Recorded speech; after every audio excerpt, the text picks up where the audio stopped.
I try and figure out if I want to be the best speaker, if I want to be the best father, if I want to be the best business owner, if I want to be the best son, like what are the basic building blocks to excellence in each of those domains? And what are the fundamentals that I need to work towards mastery of during the unseen hours to give myself a fighting chance to be pretty good in those areas? And that's how I approach everything. Right. Like you bring a guy like Alan in, you expect people to leave inspired. You expect people to be hanging on the edge of their seat. You expect them to be in their chair, not getting up, going to the bathroom, not going to get coffee. He does the job.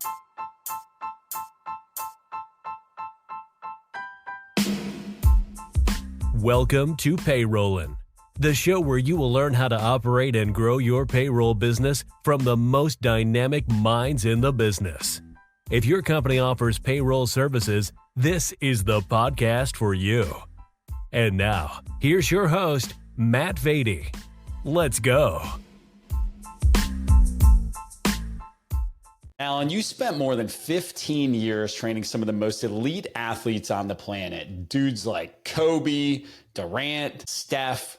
At what point did you realize that some of the lessons you were teaching those guys applied in the business world and start to make that transition into business? I think I just started to organically and naturally notice that the stuff that I was preaching and teaching on the court and in the weight room, I was applying to other areas of my life. I mean, whether it was business or parenting or anything in between. So I don't even think there was an epiphanal moment. I just think I gradually just started to notice that. And when I decided to leave the basketball world to pursue corporate keynote speaking full time, that's when I really started to drill down on what are the principles that have the highest utility that would apply to anywhere in life. And that's one of the reasons I'm so passionate about what I do is the stuff that I get to preach and teach on stage and on page every single day. It applies everywhere. I mean, I use it in my life all of the time, which gives me even more confidence and optimism to share it when I'm working with groups. Yeah, it's funny the way there's that intersection of all facets of life. I remember one time we had a new hire. We were going through our core values and we got done. She was an intern. She was like 21 years old and we got done with all the core values. And she's like, those are just like life principles. That's how I should live my life right there. And I was like, yeah, that's kind of how this works, right? I mean, work,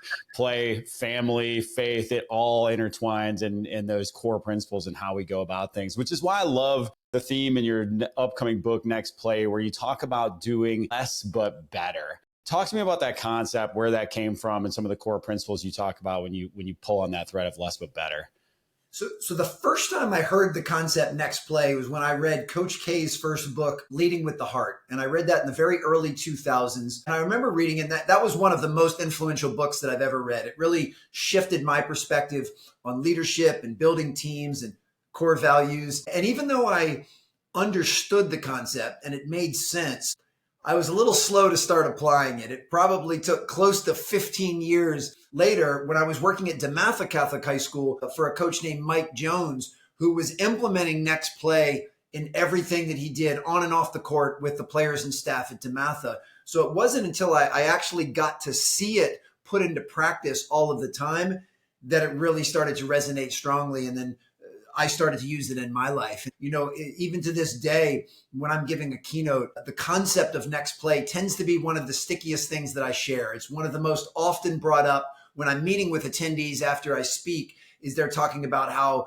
that can be a really helpful tool or helpful framework for what they do. And really, the way Coach K originated it was more in the micro. It was more about being in the moment. It was more about, don't worry about the play that just happened. Focus on the play that's right in front of you right now. And in basketball, that's very easy to visualize. You missed the shot, next play. You turn the ball over, next play. The referee doesn't call a foul, next play. And that's really how I kind of conceptualized it for many years, was when something doesn't go the way that you prefer, quickly wipe the slate clean and move to the next play. But I've tried to expand on that definition because I think it has other applications. One, we tend to use it, or at least I've tended to use it when something, let's just say, negative happens, when something happens that you didn't want to happen. But I think it's equally important to have it when things go well. Another great basketball example is, after you make a wide open 3-pointer, you don't need to dance around for 5 minutes. Like, you did your job, you made a shot, next play. It's okay to feel good about it, but we don't need to have this big, long celebration. So I'm all about feeling the moment. I'm all about celebrating wins, the small and the large, but I also believe in then quickly turning the page to the next play. But the one area that I'm really fascinated with is looking at next play through a macro lens. And we all have different transitions in our lives. And you can even think, you transition from elementary school to middle school to high school, and many times high school to college. You go from being unemployed to having your first job. You go from being single to being married, or being married to then having kids. And then many times on the other end of that, case in point with myself, you go from being married to being divorced. Or you go from working in one industry or at one job to a transition to a completely different industry and a different job. So maybe you get let go. Maybe your company gets acquired. You go from having healthy parents to maybe having aging parents that aren't doing so well. Like, there's so many transitions in life. And I really try to apply next play through that lens. If I've identified as an athlete my entire life, well, when I graduated college and I was no longer a competitive athlete, I needed to re-identify and reacclimate. So what was my next play going to be as a non-athlete? What is my next play as someone who is divorced? What is my next play when I just got a new job? So for me, it's not just looking at it in the micro, but it's looking at it in the big picture. And how can I make sure that my next play is my best play? Man, I love that. And so much to unpack there. First and foremost, if you haven't read Coach K's book and you're listening to this, I highly suggest it. Fantastic book. And if you're not a Duke fan, I'm not. I actually grew up a Tar Heel fan, strangely enough, in upstate New York, and then eventually became a Syracuse fan, and now I'm a Gamecock. And so that's a messy bloodline there. But that is just such a tremendous book, and you'll gain such an amount of respect for his leadership and understand where all of his success comes from. Just, again, based on those simple principles that he follows as consistently and as disciplined as anybody who's ever done it. So really inspirational and great book there. Now, in my research on this, Alan, now you and I have met in the past, and we've had great conversations, and I've enjoyed getting to know you over the years. But I found that you actually had a fourth book I didn't know about youth sports, being a youth sports parent, right? And I'm in the throes of that right now. I'm a youth coach. I coach 12-year-old baseball. I coach some football. But one of the things I find myself that I get a little bit out of shape with is that I coach these kids. We call flush it. Right. So we have them visualize, like, all right, make the flush with your fingers, breathe in through your nose, out through your mouth, and move on to that next play. Right. And just forget about it. And I don't apply it in any other area of my life as well as I should. Right. I teach these kids all these great lessons, and then I walk off and I find myself going, man, I'm not following these great lessons I'm teaching these kids. So I'm trying to get a lot better about that. I found myself, my son and I are reading Leadership 101 by John Maxwell. We're listening to it on the way to school every day. And then we're talking about the lessons, and he's got a little assignment he does on his way into school. And then I'm doing the same thing, and I'm talking about how I applied it during the day, because we don't want to just talk about it. We want to be about it, right? Like, that's what leadership is. It's not just talking about it, leading with action. And, you had something, and I'm going to butcher the language. I was doing a whole bunch of homework on you here leading up to this. Something about being rooted in reality is kind of your mindset. And you just kind of talked about it there, and 100% rooted in reality and just what life is. When you talk about that macro of all these phases of your life are going to change, all those things are, we're all going to go through the progression of life, and it's going to be hard. There are going to be ups and downs. I always like to say, when you zoom in on the graph and you get in tight, you see the real up and down of it. It goes from the bottom left to the top right. But when you really zoom in, you see that up and down. How do you help organizations and leaders manage change? How do you help them make those transitions in the moment? Well, first and foremost, they have to recognize that change is inevitable. Nothing is ever going to be stagnant. And ultimately, there are two types of change. There's the change that is imposed upon us, and that is from outside circumstances and events. That might be the economic climate. That might be a pandemic, which obviously we all went through several years ago. That might be new government regulations. Depending on what industry you're in or what business you're in, there's always going to be a series of changes that are imposed upon you that you have no control over. Now, what you do have control over is your response to those changes. And I always try and encourage groups to, even if it's not your preference and even if you don't like it, accept the reality of what is. It's not going to serve any purpose for you to try to buck against or resist the reality of what is, but be very thoughtful and intentional and purposeful in your responses to those things. So even when things happen that are not your preference, that you don't like, what response can you have that will at least inch you just a little bit forward? So on one half of the equation, we have imposed changes. Then the other type of change is initiated change. And that is change that you and I and all of your listeners and viewers choose to make, because we realize that what we've been doing isn't working as well as we'd like. So we know that if we keep doing what we've been doing, we'll keep getting what we've been getting. So if we don't like what we've been getting, we need to change what we've been doing. So that's when someone says, hey, I don't like the way I look or feel, so I'm going to make a change to my diet, or I'm going to make a change to my workout regimen. Someone, regardless of what it is or what area of life, that's just an easy example, but it's the changes that we initiate, because people need to inherently know that if nothing changes, well, nothing changes. So if you want something to change as far as your outputs and your results, then you need to change something as far as the inputs. And so I encourage organizations and leaders to get comfortable being uncomfortable with both of those types of change, both the imposed and the initiated, because, the imposed are going to happen consistently, and the initiated are ones that we need to drive. All right. So you sound like a motivational speaker, which is kind of what you are, right? So talk to me about that on the real though, man. I'm sitting here, I'm at my office right now. It's 2:43 on a Tuesday. I don't know if it's Tuesday or Wednesday. And everything's coming at me. I got text coming in over here. I got chat coming in over here. I got somebody waiting at my door. I got an angry customer. I got a happy customer. I got another opportunity. How do I manage that stuff? What are some practical tools and tips I can literally package up and use in the moment, day to day? Well, the first thing, and this is all advice that I tell myself, because please know that every single thing that I share with you on stage and on page, I'm not coming from a place of mastery. This is all stuff that I'm still really working on. And everything that you just mentioned, I face those exact same type of challenges. Now, what I will say with a huge smile is I'm getting better at handling these things today than I've been at any other previous time in my life. So I'm very grateful and proud of the direction that I'm going, but I still slip up and I still find myself struggling as well. For me, it all starts with, we kind of touched on it a moment ago, is an acceptance of reality, an acceptance of what is, and then quickly shift to focus on what do I have control over? And I'm a big believer that really the only things we have control over are the effort we choose to give and the attitude we choose to have. Now, mixed into attitude and effort is your response. As I already said, we are absolutely in control of our response to every situation. But to me, that's the most important part. And one of the words that gets thrown around a lot in today's day and age, very understandably, and I feel like you were kind of leading to it, is we constantly feel stressed. And for me, when I heard Eckhart Tolle, who's kind of a modern day philosopher, when I heard his definition of stress, it changed everything for me. I heard several years ago, Eckhart Tolle said, stress is nothing more than our desire for things to be different than they are in the present moment. So that's all stress is.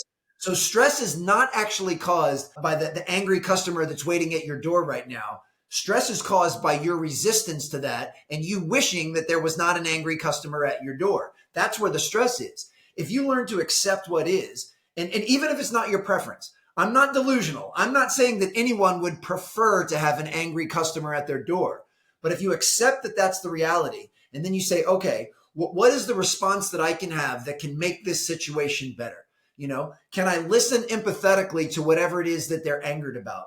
Can I offer some compassion and some potential solutions to resolve whatever they're angry about? Like if you lean into that, then what could have been a really ugly situation could actually turn out to be the exact opposite. In a few moments, you could actually convert that person to being one of the biggest evangelists of your business because you took the time to hear them, to listen, to empathize, to have compassion, and to resolve. So what could have been something really bad can actually turn into something really good. And the only thing that changed was your response to it. Now, obviously, what if you chose a different approach? What if you chose to challenge them? What if you chose to tell them that they're wrong? What if you chose to tell them, hey, this is the way we do our business. If you don't like it, take your business elsewhere. Well, you'd get a different result. In both cases, though, the stimulus was the same. It's an angry customer. But your response and your acceptance of what is and your ability to control and regulate your attitude and effort completely changed the outcome. And all of us, even though we should be process-centered, we live in a very outcome-based society. We measure wins and losses. We keep a scoreboard in every area of our life. So if you want to start to improving the outputs and the outcomes and the results you get, then you need to start changing how you respond to situations and focusing on what you have control over. I love all that. I got two acronyms I want to talk about. One that you know already, I know you know, and then one I'm not sure you're dancing all over it, so I got to bring it up. But I'm gonna plant the seed with you. This is both for you to think about and a tease for the audience. Of towards the end of the conversation, I want to hear your favorite story that you tell from stage that always hits, and I think I know one of the two it will be because I've heard them a couple times, and then one that just flopped. You tried this story a couple times on stage, and you're like, dang, that just did not land and it stunk it up. So I want to hear the stinky one too. All right. But so the E plus R equals O. You ever hear this acronym before? Absolutely. All right. So you're all over it because this one I love. Event plus response equals outcome, right? So Alan's telling us all about like whatever happens in our life, our response to it is what dictates the outcome. For me, that's the really practical way. I've got that on so much stuff I own. If I was all tatted up like you, I can tell you E plus R equals O would be right here on my forearm, which for the record, you have the exact, like I always tell my wife, I'm like, I couldn't just get one tattoo. I'd have to have sleeves up and down my arms. It's the only way I would roll. And then the other acronym, and look, I mean, you could do a whole sermon on E plus R equals O. I mean, you just kind of did there, right? Where it's like how we respond to things in the moment are going to dictate the outcomes, both micro and macro. I've had it happen early in my life. I had bad responses, got bad outcomes. It took me to be 28, 30 years old before I finally realized like, this is me, not the world. Like, I'm the one who responded that way. It doesn't matter. I can't change the event. All I can change is how I respond to the event. And that's how I get those outcomes. But now the other one, I did not realize you were my brother in WIN, W-I-N. So where I met you, ironically, was through the IPPA, Independent Payroll Providers Association. And last year at the summit, I had a t-shirt on that said W-I-N. And I talked about what's important now on stage. Tell the people out there that weren't there, what's W-I-N? What's important now? Why is that important to you? Yeah, I cannot remember when I first heard W-I-N. I mean, it's been well over a decade, but that's another one of those, it seems blatantly obvious, but when I heard it, it just hit me like a bolt of lightning. I actually think, if I'm not mistaken, it might have been Lou Holtz, the former Hall of Fame coach at Notre Dame, that might have said it first. At least that's where I had heard it from. And yeah, it stands for what's important now, which the way I internalize that is at any given moment of any given day, and we all have some pretty chaotic days, you should be able to just take a breath and take a beat and take a pause and ask yourself, am I choosing to consciously focus on what I believe is most important in this moment? And as obvious as that may sound, we often allow things or people to steal our attention, and we start directing our attention at something that we know is not near as important. I'm having lunch with you, but I'm staring at memes on Instagram. I know consciously that my relationship with you is way more important than something that's on Instagram, but my behavior is not in alignment with that belief, not at least in that moment. So I just want us to be very intentional with where we place our attention. And the other part about the, E plus R equals O, and I believe I first heard that from Jack Canfield, where he wrote a book, the guy from Chicken Soup from the Soul, and I think it was called The Success Principles. And that was the first time I had heard it. Once again, I don't know if he was the originator of it, but that's where I had first heard it. Changed everything for me as well. Because what's most important about that equation is we have zero control over the event, the E. We have 100% control over the R, the response. And yet many people live their lives in the inverse. We're doing everything we can to try to wrestle with the event, to try to change the event, to try to will the event, and then blame, complain, and make excuses about the event when we have no control over it. And we just assume that our response needs to be dictated by emotion. See, most people tend to react instead of respond. And we all have visceral reactions. I mean, even to this day, no matter how much work I've done on myself, there are still things that will trigger my impatience, trigger my intolerance, whether it's an inept cashier at Target or a traffic jam. Like, those things inherently get me riled up. And it takes practice and purposefulness and thoughtfulness for me to slow down and go, okay, I don't like the event, but what is a response that I can have that at least makes the current situation a little more tolerable? So I'm getting better at that. But it's only because I finally realized I have no control over the E. I have 100% control over the R. and I've stopped flip-flopping those. I buy success principles for everyone on my team. Behind the Bible, that is the number one book that has changed my life for the better. Awesome. The vision exercises, E plus R equals O. I mean, it is just a fantastic, fantastic book. The guy just basically summarizes every principle of high performers into one book and just does a really good job. It's a big book. It's going to take you a while to read it, and that's okay. But you definitely, if you've not read that one, highly, highly, highly suggest. We're giving everybody a book club to walk away from here with, which I see, of course, stacked up behind you. Next play. First of all, why another book? Again, we talked about, you've written a couple books before. Why this one? Why now? Well, what makes this book a little unique is, so my first two books, Raise Your Game and Sustain Your Game, were your traditional nonfiction books. They're 15 chapters, there's 75,000 words. And this book, I decided it's only about a third of the word count, a third of the page count. The physical size is actually smaller. I just wanted to take one concept and go really deep on that concept. My first two books were more of a collage on performance and leadership and culture, and came at it from different angles. And in fact, I referenced Next Play in both of my previous books, but I really wanted to lift up the hood and go to work on this. And the main reason for writing this one now is for two reasons. One, as I'm approaching almost a decade in the keynote speaking space, as I mentioned, Next Play tends to be one of the stickiest concepts that most people talk about. I get DMs and emails, and people come up after my talk and say, yeah, I need to apply Next Play, or I can't wait to share that with, my son or daughter who plays high school sports. So I realize that it's something that's piqued people's interest. But the other, and I know what an impact it's had in my life, but the other reason, as I mentioned before, now that I'm looking at it through a macro lens, and I say, all right, what are some of the upcoming transitions that I have in my life? Well, one that will be happening in the next several years is I'll be an empty nester. I have 3 teenage kids. I have 15-year-old twin sons and a 13-year-old daughter. And in a blink of an eye, all 3 of them will be 18, out of the house and grown. And I'll have to kind of reacclimate and re-identify as now someone whose kids are grown. And what will my next play be then? Where will I live? What changes will I make when that happens? I mentioned also earlier about having parents that aren't in great health. And unfortunately, at present, my parents are not in great health. And that's something that I'm wrestling with. What does that next play look like? First of all, what does that look like for them? Certainly while they're still here, but eventually, what's that next play going to look like for me as they have the ultimate transition? So these are all things that I'm just kind of wrestling in my mind. But at present, I'm divorced and single. I hope at some point I attract my person and that changes. If I decide to remarry, what's that next stage or that next play going to be in my life?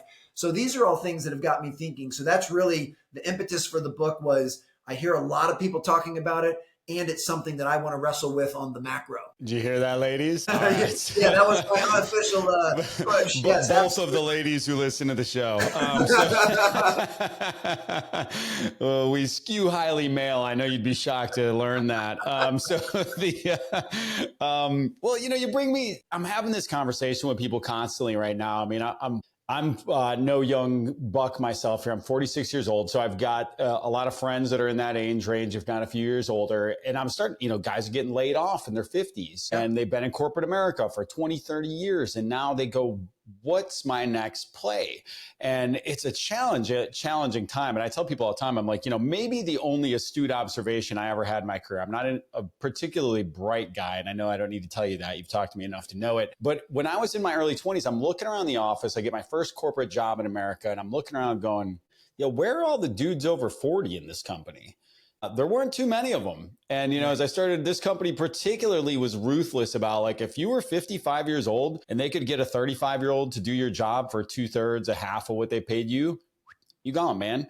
And then I was at a big Fortune 500 company in the 2008 through 2012 crisis. And guess what? All those dudes in their 50s and 60s who'd been working there for years and were making high 6 figures and been there a long time, big golden handcuffs. Well, those golden handcuffs can get released by the other side anytime. And so these guys were being left out in the lurch. And, a lot of people right now looking for what is my next play? And this is a cycle that's continued all throughout history of what does technology look like for me in my 50s, if I'm trying to get back out there and learn AI now, if I'm somebody who's 55 years old, starting over, used to making a high income, and now I'm trying to figure out where do I fit next? Am I going to go into entrepreneurship? Am I going to go into consulting? Am I going to take a haircut on my wage and go out there? You've got decisions to make, but I'll tell you, if you're not there, right, you need to make sure that you're hedging your life for these things, because inevitably that next play is a coming, my friend. And that's why, listen, I'm bullish on entrepreneurship. I know it's not for everybody. Alan, obviously you've taken your career into your own hands and went out there on your own, which I think is a good segue. First of all, tell me, before I go into your speaking career, I want to know about your writing process.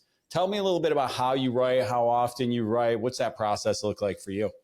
Sure. And before I do that, I want to put a pin in that real quick, but you said something really important, and that is we need to be prepared to make the change before we're forced to make the change. So don't wait till someone hands you that pink slip for that to be the first time that you even think, what's my next play going to be? I want you to be able to prepare the same way a coaching staff would prepare for a game.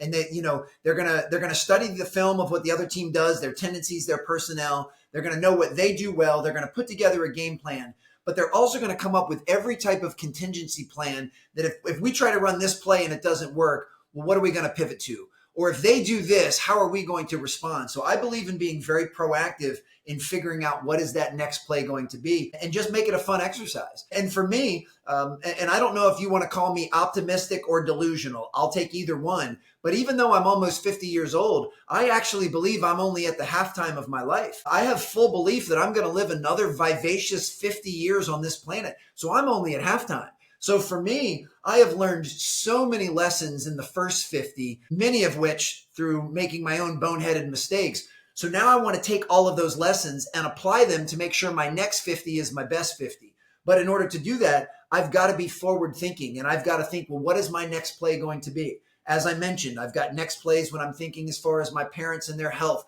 my kids when they're going to fly the coop and leave the nest, all of those types of things. So I want folks to take control by being proactive and giving it some thought now, and talk it over with your loved ones. Hey, what are we going to do if and when this happens? And then I believe that extra level of preparation will actually give you more confidence if and when any of those things happen. This is not about thinking, oh, the sky is falling and what happens if all of this bad stuff happens, and catastrophizing. No, it's just being proactive and saying, if some of these big changes were to occur, what's the next step or the next play for me or for us moving forward? Now, with that, go ahead. One quick thing on that, and this goes back to Stoicism, right? So Stoics were huge on negative visualization, right? If I were to lose everything, what would my life look like? And so having that negative visualization, I think, is imperative and something people don't do enough of. It's also, if I'm tempted in a way, if I go to this party this afternoon and I don't eat ice cream, and I know all they're going to have there is a bunch of ice cream pizza, and I'd like to take good care of my body, how am I going to eat? What am I going to eat before I go? What am I going to eat when I'm there? Those sorts of things. Like if I'm tempted by a woman and I'm a married man, like how am I going to overcome that, right? Like visualizing the things that could go wrong in your life and how you're going to overcome them, and visualizing when things inevitably do go wrong, how are you going to respond, is something people just want to turn a blind eye to. And it's not rooted in realism, like you said earlier. And that's the same for business too. Like you've got to have an eye on, again, I kind of got a little jaded with that 2008 through 2012. Like that was a core moment in my career where all of a sudden the sky was falling. And I was like, dude, does this happen all the time? And I learned, yeah, it does. It happens, every 8 to 20 years, depending on market cycles. And so it's like, yeah, you should be prepared for this stuff. And I think it's really helped me in business because I've always had one eye over my shoulder waiting for the other shoe to drop. But, one last thing on visualization. I'm a big visualization guy, personal, professional, sports, all the above. But I heard a great quote the other day. I forget who the athlete was, but he said, everything happens twice.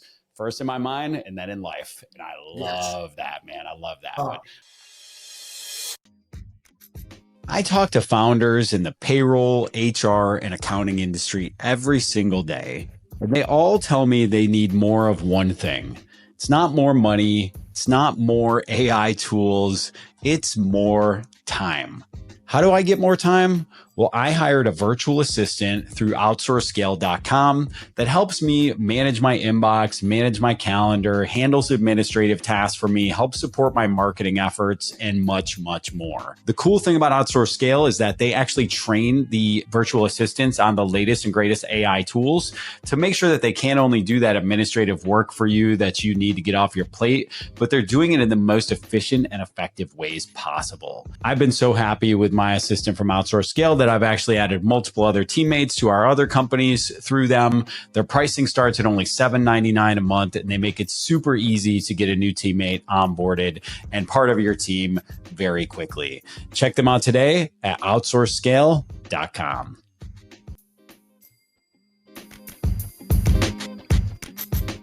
All right, now let's go on your writing process. Sorry, brother. So for me, for all three books, I've chosen to hire a co-author and what I would call a writing partner. And that's really stemmed from having the self-awareness of knowing what things I'm pretty good at and what things I'm not very good at and what things I don't love to do. For me, I do not enjoy the research process. So one of the main things that I hire a writing partner for is to do some research. The other thing is I like having someone help be an outside voice to offer different perspectives on ideas and concepts that I almost have blinders on because it's the way that I see it. So for example, a writing partner will say, hey, Alan, you keep saying the lesson from that story is this, but you realize there's also an alternative lesson, and they'll share that. And it's not anything that I had even considered. Or it might be something where, Alan, you're sharing this story and you have it in chapter 12, but I actually think it's a better fit for chapter 3, and here's why. So really, they're a sounding board to help me get out of my own head and see blind spots that I know I have. And then lastly, I also love having a writing partner to help hold me accountable to what needs to be done and when it needs to be done. I'm pretty diligent about getting stuff done, and I'm a pretty organized guy. But when it comes to writing, I can have just a million different ideas, and I need someone to help me compartmentalize those.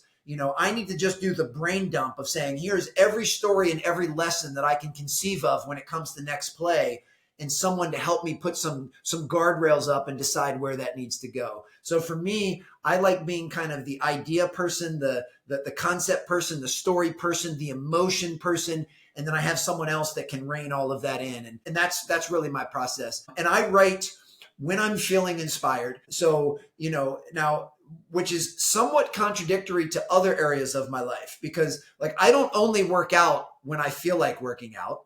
Because then I'd hardly ever work out. I work out because I've made the disciplined decision to prioritize my physical well-being. But writing's a little bit different for me because I don't identify as being an author. I identify as being a coach who is also a speaker who has enough to say to put some of those words on page. So if I identified as an author, I would probably have a daily practice where I'm going to write for a couple hours every day, regardless of how I feel. For me, that's not how I operate. When I'm feeling inspired and I'm feeling the energy of next play, I'll sit down and go heads down and I'll type for a couple hours sometimes, but I might only do that once a week. But then the writing partner will say, all right, well, I need you to come up with a story about this, or I need to learn the lesson on this. And then when I'm given the specific task, I can actually work on that. So for me, that's just the process that's worked well. I also like to believe that if I'm growing at the rate I believe I should be growing and learning, then for me personally, about every 3 years, I feel like I should have enough to say that warrants writing a new book. Now, I'll never force a book. If I don't have something that I believe would be worth someone's time to read, I won't just package some garbage and put it out there. But that's a challenge that I make to myself. And if for any reason I wake up 3 years after next play comes out and I ain't got nothing new to say, then I'm going to look in the mirror and ask why I'm not growing or developing at the rate that I believe that I should. So while I won't make any promises, you can almost count on that every 3 or 4 years, I'll be putting out a new book. And I love that rhythm. Wow, that's a really good thought process in terms of how quickly we should be growing, right? And there's the old phrase, if you're not growing, you're dying, right? It's a little cliche, but it's true, man. It's true. We should be looking to grow every single day. There's so few, I think it's about 29,000 days the average person lives. Like when you think about it in those terms of like, man, I just checked off one of 29,000. Was that worth it?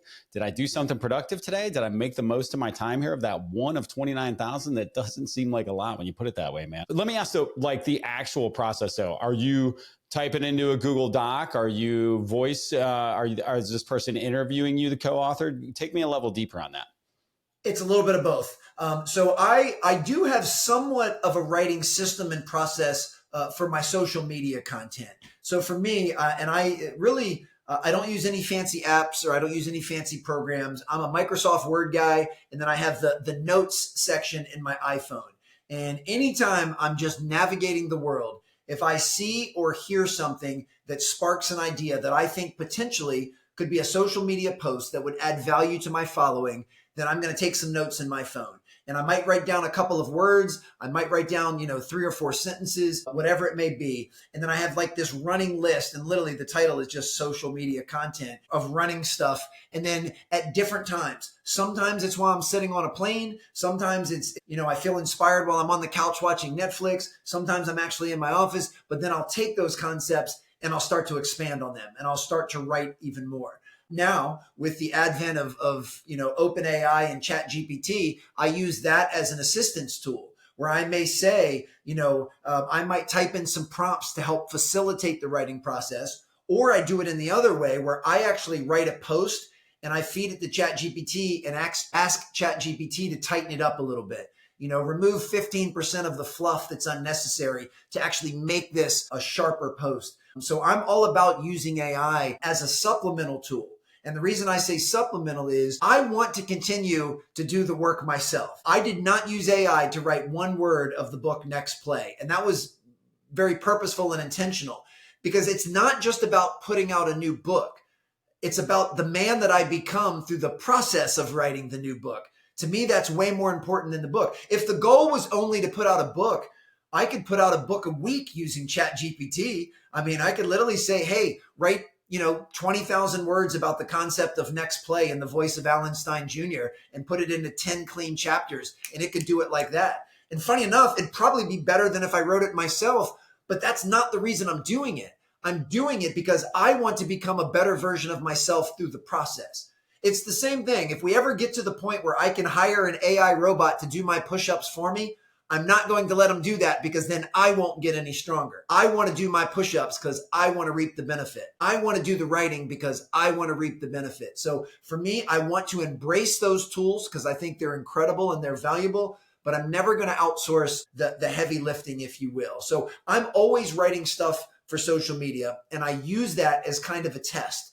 So if I put out a post about looking at Next Play through this lens, and it gets a lot of engagement, several comments, and people seem interested, then I go, oh, okay, that might be something to really tug on to put into the book. So I'm constantly curating my social media and then using that as inspiration for future book ideas. I love all that, man. So I've literally stopped the lawnmower in the yard before, pulled the phone out, put a note down and been like, ooh, there's a story right there. Like I've got to capture it down. And I think a lot of people struggle with that. Where do the ideas come from? You mentioned a great thing there, right? Is like, the people that tell me, hey, I don't have any good ideas to write about, then they go into the ChatGPT and then they spit out garbage. In the last week, I've had to let one person know, hey, you left the prompt at the beginning of that post that you just copied and pasted into your LinkedIn. It literally says, write me a post about XYZ. Here's a great post about it before their post. And I'm like, I just don't want you to be embarrassed that you saw that. I let another friend know, and I know he's offended. He might be listening right now, but he's like, I told him like, hey, these comments that your assistant is leaving in ChatGPT on people's LinkedIn posts are garbage. Like people are joking about it behind your back. Like you need to delete this stuff and write from yourself. It takes 30 seconds to write something. But if you do need to use ChatGPT for ideas, then it might give you an idea about a story that's actually happened to you. I just did it on Monday, great ideation session, gave me about 50 different concepts. And I was like, oh, yeah. Remember that one time I had this thing happen that was really similar to that. Let me take that and run with it. And I will just say, as a human being, I've often said, if I could hire people based on one thing alone, well, number one trait being resourcefulness, but like a process itself, it would be writing. I would chat with you or email you over email an interview and see how you respond better, more so than communicating with you verbally. So much communication is written nowadays. Like, your writing matters. Copywriting is such an underrated skill in today's day and age. There's a really cool course I recommend people check out called Copy That, where you literally just hand write really good pieces of copy. It gives you one. It says, all right, now you just literally copy it down by hand today, and then go write after you're done with that. And so what it does, gets you in a neat habit of writing every day and seeing what good copy is. And it tells you why it's good copy. And it talks to you about how copy should be arranged, the sort of inverted pyramid headline style stuff. But then it just gets you into the writing habit, and clear writing is clear thinking. And so I love that, man. Really good stuff. All right, we're getting close up on here on time. So one quick question on like measurement and outcome. So I'm a scoreboard driven guy. Now I grew up playing sports. I was in sales. Like, I love a scoreboard. If you put a scoreboard up, I'm going to try to win the game, whatever it is. Not everybody operates that way. How do you motivate and sort of inspire and get people to think about things when they're not as outcome driven that way, when they don't care about the score? Well, I personally, I love outcomes as much as the next person, and I still consider myself an athlete and want to do everything I can to make sure that my team's score on the scoreboard when the final buzzer goes off is more than the other guys. But what I've learned is that the best way, or the most effective and efficient way to increase the chance of that actually happening, is to focus on the process, is to focus on what are the things that I need to do day by day. In business, we call them KPIs. What are the key performance indicators that if we focus on these handful of things religiously, we greatly increase the chance that we'll get the scoreboard to reflect in our favor. So for me, if someone is not very outcome driven, get them to fall in love or continue to fall in love with the process. Get them to learn to love the work. To me, that's kind of the secret to life, is when you learn to love the work, then you've already won in advance. See, many of us that do get tethered to the outcomes, you live and die by those. When you get the outcome that you want and you win, you feel great. When you don't get the outcome you want and you lose, you feel awful. And, that's a tough way to live. I made a post even earlier today, funny enough, about what basketball players need to learn how to do. And I say this with a smile and a wink for anyone that's listening just via audio. Basketball players need to learn how to miss. And what I mean by that is, obviously, they don't want to miss, and they do everything in their training to make as many shots as they can. But even the best shooters in the world, even Stephen Curry, who will go down in history as the greatest shooter of all time, will have missed half of every shot he's ever taken when his career is over. So the best in the world misses half of his shots. So how does he behave when he misses? That's going to heavily influence his ability to make shots. If he can, promotion included, move to the next play and just say, all right, I missed that shot, no big deal, and not drag the baggage of a missed shot into the next shot, well, that's gonna increase his ability to make shots in the future. So for me, get people to learn how to love the work, get them to feel that they are doing something meaningful and significant, get them to want to make a contribution to the greater good, and get them to love the work and love the process. And then the outcomes will be what the outcomes will be. I love it. E plus R equals O right there again, right? That's Like the stuff is so simple. And I think that's the one thing I loved about, having you come and speak to our group. So I had Alan come and speak to a group here in Columbia, a conference we throw called the Growth Summit. We had about 400 people there. They loved it. The ultimate compliment any speaker can get is people reaching out to me saying, hey, can you send me his contact information? We want to have him at an event. He's amazing, does the job, right? Like, you bring a guy like Alan in, you expect people to leave inspired. You expect people to be hanging on the edge of their seat. You expect them to be in their chair, not getting up, going to the bathroom, not going to get coffee. He does the job, right? And so that's the ultimate compliment, I think, for it. Again, going back to trust the process. Do you do the job that you're hired to do, right? So let's go into this. Two things. I want to hear those stories, and I want to hear a little bit though before. How did you get into speaking? Like, what did that process actually look like? But before we do that, I'm going to remind people of the gentleman's agreement and the ladies' understanding. Have you ever heard of the gentleman's agreement and the ladies' understanding, Alan? No, I don't think got a simple one here. Like, Alan and I are giving our time to you for free here. Like, it's going to take us an hour out of our day. I got an editing team that's going to put this stuff together. They're going to put it on YouTube. They're going to put it on Spotify. They're going to put it on whatever you're listening to this on right now. Somebody put 5 to 10 hours of work into making that happen. It'll take you about 10 seconds to hit the like button, hit the subscribe button, hit the 5-star. That's all we ask. This is the gentleman's agreement, the ladies' understanding. We do this for you. You do that for us. It's that simple. Just do it for us, people. And, maybe go out and buy Alan's book that's about to launch here in early November. Next Play. Buy the book. I know I'm going to buy it. So let's talk. Can I add one thing to that? Yeah. Another part of the gentleman's agreement and the ladies' understanding is a mantra that I live by, which is a candle loses nothing by lighting another candle. So after you've hit the like, after you've hit the subscribe, after you've left the rating and review, then also share the episode. If there was anything that we've said today that you found even remotely valuable, don't keep that to yourself. Share it with someone you care about. Share it with a family member, share it with a work colleague. Very parallel to that is another mantra I live by, which is a compliment unshared is an act of selfishness. If you have something nice to say to someone and you don't say it, you are being selfish. So in that same vein, if we have said anything in the last 45 minutes that has been even remotely helpful, do not keep that to yourself. Pay that forward to someone else. And when you can start to create that type of energy and momentum, then you'll also find people will start sharing stuff with you. They'll start reaching out to you and say, hey, have you heard this or check this out? And now you've created this ecosystem where everyone's developing and getting better. So I love the gentleman's agreement and the women's understanding or ladies' understanding. Well, and the way I put it to my son, our leadership lesson yesterday, I couldn't get the book to play for some reason on my phone. And I was like, all right, here's an easy one I saw from this weekend you can take. And I had to put it in his language. He's 12. I said, be a bro. Like a bro doesn't wait back to get complimented. A bro steps up and compliments all the other bros and ladies around him. They talk about how great he played, how awesome she is at art, how wonderful. Like if you're the person dishing out the assists all day, inevitably people are going to gravitate around you. So be the bro, lift everybody else up around you, right? And to your point, then your circle will get stronger and then you'll ultimately elevate yourself by elevating others. So in 12-year-old terminology, be a bro. All right, let's hear about the speaking career and how you got into it. And then I want to hear the story that always lands and the one that you just couldn't get to land that you wanted to. Sounds good. So in the early 2000s, when I was still working in the basketball performance space, I was doing an event for the NBA Players Association's Top 100 camp, where the NBA would bring in the top 100 high school players in the country and allow them to be mentored and taught and coached by current and former NBA players. And while I was there as the performance coach, they brought in a motivational speaker named Walter Bond, who was a former NBA player. To his own admission, he only had a quick cup of coffee in the NBA, wasn't there very long, but was now a corporate keynote speaker. And I remember sitting there listening to Walter, and I was just mesmerized by him. He was charismatic, and he was funny, and he was charming, and he told great stories, but he also made me think. And then he got this room of alpha males literally to almost tear up because he was telling a very emotional story. So he took us on this roller coaster of emotions. And at the time, I don't even think I really realized that being a speaker could be a full-time job.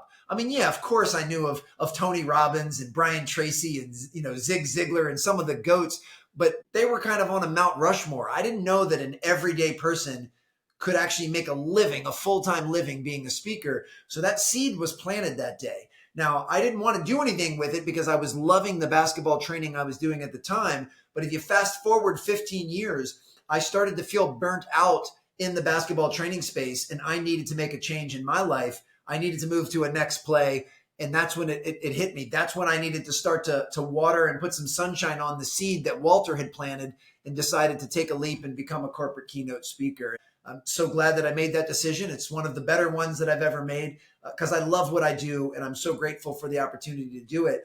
But one of the major lessons to pull from that, now, I've since met Walter. We've shared the stage before. I've told him this story, which means a lot to me, and I know means a lot to him. But one of the lessons that I hold very dear to my heart is, as a speaker or as a podcast host or as an author, you have no idea the impact you're making in most of the people that will hear your message. Yes, there's always a select few that will come up after and say thank you, but you're still planting seeds with other people. Like Walter had no idea for 20 years that he planted a seed in me that would change the trajectory of my life forever. And I know he's proud of the ability to do that, and I'm forever grateful. So I also remind myself that when I'm on a stage, whether it's at your event or someone else's, and I'm speaking, I might say something that could change someone's life. And I take that very seriously, and I'm indebted with gratitude for an opportunity to do it. But that's where that all started. And had Walter never spoken that day, I don't know that I'd be doing this today. That it was cemented so strongly in me with such emotional connotation at the time that it left an impact that I felt 15 years later. Well, what a blessing that you can use your gifts to bless others. And to your point, like plant seeds in them of things you've learned and just be that conduit, man. It's such a cool thing for those all to come together. All right, so let's hear those stories. Let's hear the one that always lands and the one that you just wish. I hope you have one for me, the one that just wish. Well, and I'll use this word very loosely with air quotes and a huge smile and a wink. I think the story that I'm famous for, that's the joke, because I certainly am not famous. But my opening story almost all of the time is about the first time I met Kobe Bryant.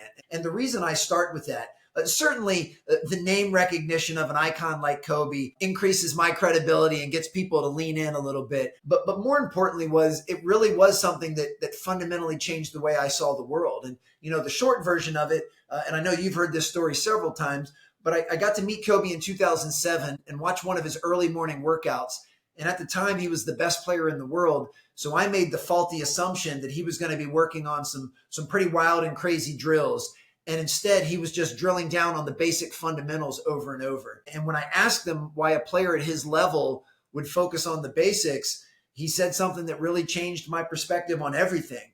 He said, the reason I'm the best in the world is because I never get bored with the basics. And I've really tried to apply that lesson to every area of my life.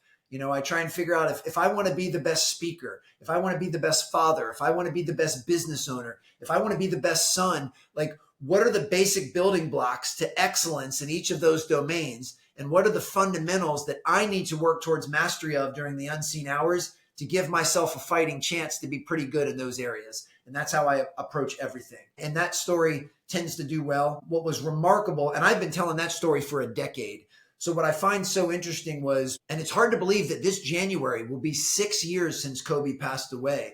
But when that happened in January of 2020, I cannot tell you how many emails, text messages, and DMs I received from people that I had no idea who they were. I had never met them, but they were saying something to the effect of, Alan, you spoke at an event we had 2 years ago. I'll never forget that Kobe story. So people took the time to reach out to me to let me know that story had an impact on their life. And, unfortunately, it took Kobe's passing to be the impetus for them to make that reach out.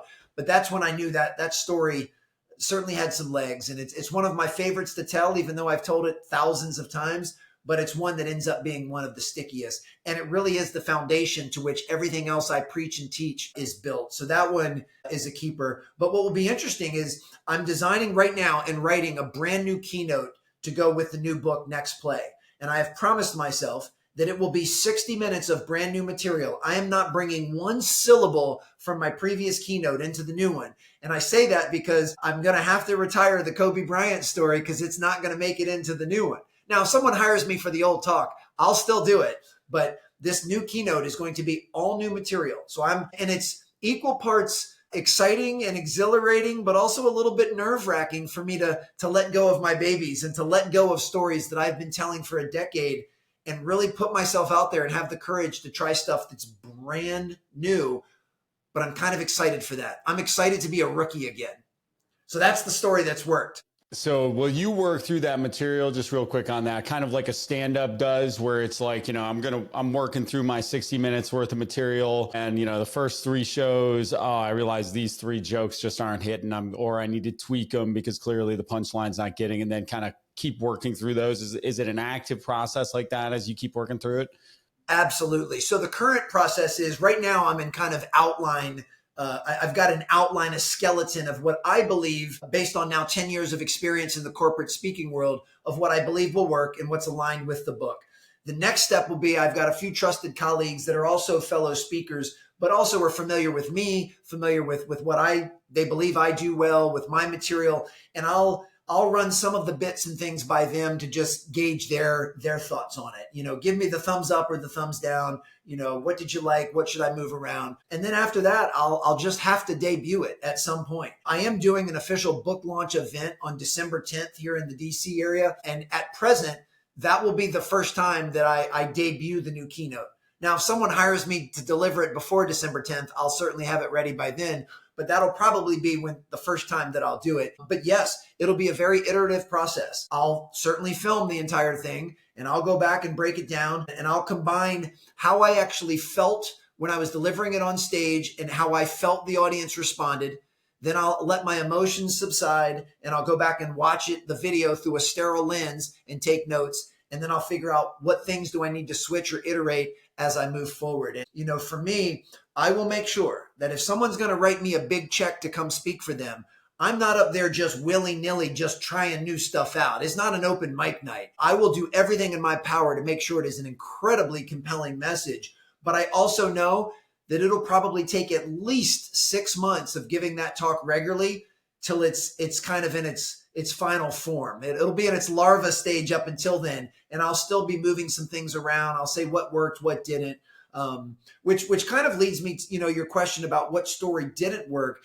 And I don't know that I've had an entire story that I would say has flopped. I've absolutely had some lines that have not worked, some things that I thought would elicit a laugh that didn't. I do tell a couple of stories, and I say this with a huge smile. I think I like them better than the audience does. I think because the lesson from it is so powerful to me, and I try to convey that to the audience. And some audiences dig it, some don't. But I do know there was a story, and you heard me tell it. I told a story about bringing my twin sons to Las Vegas to watch me speak. And that I look out in the audience, and they're both basically asleep, not paying attention to anything that I'm saying. And the lesson of the story is to just remind yourself that no matter how important you think you are, trust me, it's not about you. There's someone out there that doesn't think you're that big of a deal. And that story, I've moved it around in my program. I've told it different ways. I've changed the timing. I've added things. That's one story in particular that it took me probably 6 or 7 gigs of iterations before I finally found it where it works. And now it works. I can almost bet you everything I own that I know exactly when I'm going to get a laugh and how big the laugh is going to be, but it wasn't always that easy. So yes, very similar to a stand-up comedian. The first few times I told that story, it didn't land. Some of it was where I was telling it. Some of it was how I was telling it. And that's okay. For me, as long as I know in my heart that I'm doing everything to add value to the audience and to be in service of the audience, then I'm okay with things being a little bit messy until I can tighten them up. But one thing that I hold very near and dear is the respect I have for the audience's time and attention. And I will never just try and get up there and wing it, get up there and just be willy-nilly. Now, I give myself the freedom to be present and to try new things. And if I'm inspired in the moment, maybe say a new line. I don't want to be robotic and I don't want to be formulaic. But for me, I show my respect to the audience through my discipline and my preparation. And I just know that no one is shooting 100% right out of the gate. I already know that the first time that I give the Next Play keynote on December 10th, it ain't going to be perfect, but it will be the best that I'm capable of on December 10th. And people will know that I had rehearsed and practiced for the months leading up to that. And that's what's most important. But if you see me on December 10th, and then you hire me on March 10th to give the talk to your company, it will have changed by then. And I can promise you that, but it will have changed for the better because I'll listen to the feedback. Love it. Nobody will ever be disappointed if they come and see you speak or if they hire you to speak. This much I know, brother. Well, thank you so much for your time. Everybody, make sure you follow Alan on LinkedIn and Twitter. Great follow, actionable nuggets every single day. Plus, you can follow his journey all around the world all the time. I'm always living vicariously through him on his flights, keeping up with his J's of the day. I always want to see what he's going to be wearing, the kicks he's going to be wearing. Dude, where it rocks. I don't even know how he's got the budget for all these awesome shoes, man. And yeah, just listen. Thanks again, Alan. Hey, everybody, ABV. I think one last acronym for you. Always be valuable. Thanks for tuning in with Alan and I today. Have a blessed day, y'all. Thank you.